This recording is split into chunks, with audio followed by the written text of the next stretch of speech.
Well then, we'd like to read to you the final chapter of The Bunjee Venture by Stan McMurtry. I say we because look who's with me. He's now turned away. Neil, say hello. Neil, psst, say hello. Yeah, thank you. Hello. We'll look after you, don't worry. He's been with me my previous 3 failed recordings because the washing machine's going and the tumble dryer's going and a neighbour's shouting over, so let's go for it this time. Chapter 14, if you remember, they just called a family conference because Bunjee and the family were finding all the attention very, very difficult. It's not every day that a prehistoric animal that they didn't even know existed before comes back to the present day. So they've decided that Bunjee is to go back to his own time using the time machine. Chapter 14. Oh, look, said the lady in the flowered hat. Here they come now. She waved her umbrella at the house, and there was a murmur of excitement from the other sightseers gathered around the front gate. Yeah, and they've got that big airy thing with them, said the man in the brown coat. Oi, Mr. Bunjee, called another man with a camera round his neck. Would you mind posing for a few photos for Morning Blurb? Mr. Winsborough opened the garage doors and waited while Bunjee waved cheerfully to the crowd.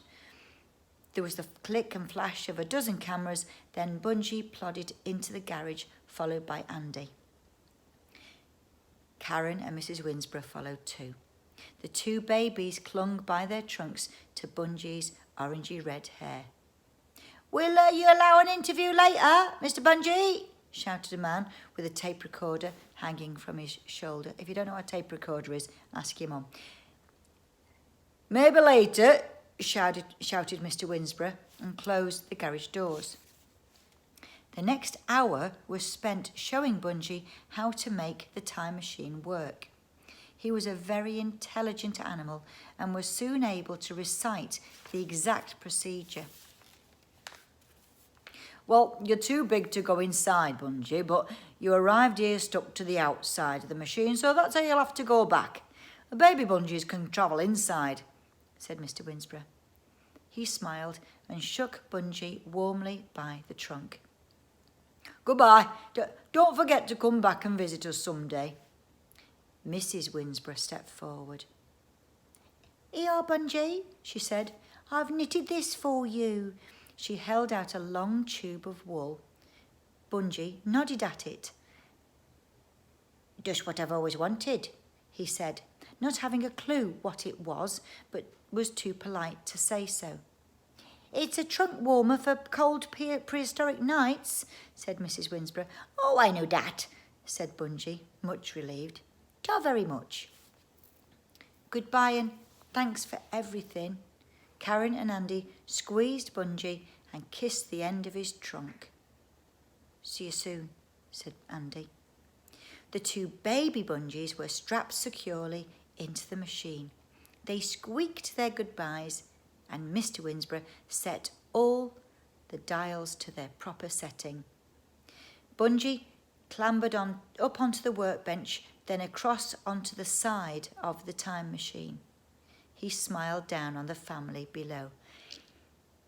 Thank you for having me, he said, and Mr. Winsborough pressed the final button. It was a strange sight.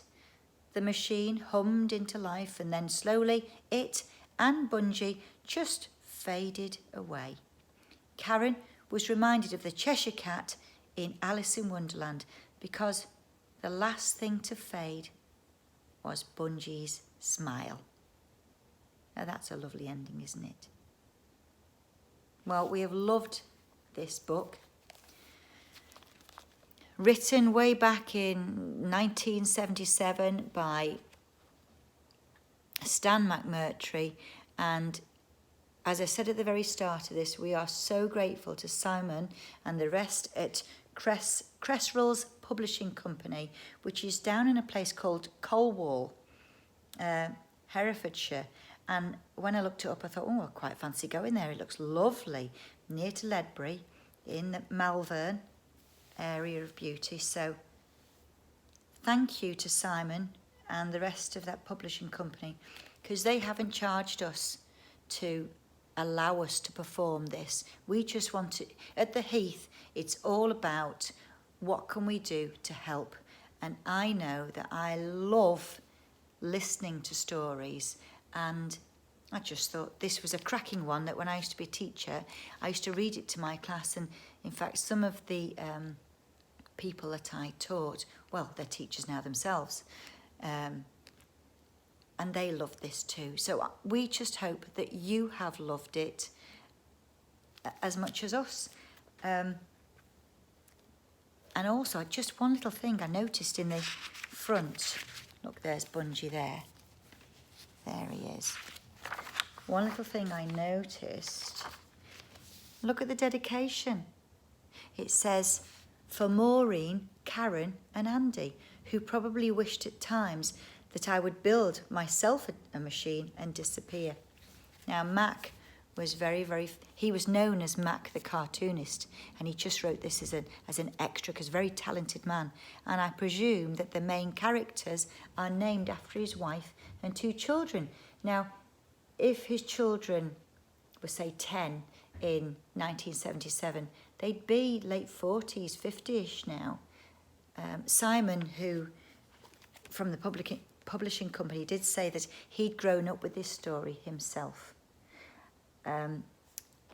Thank you very, very much for listening.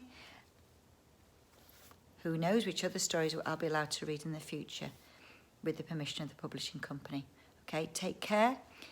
As ever, stay safe, and bye for now. Thank you. Bye-bye.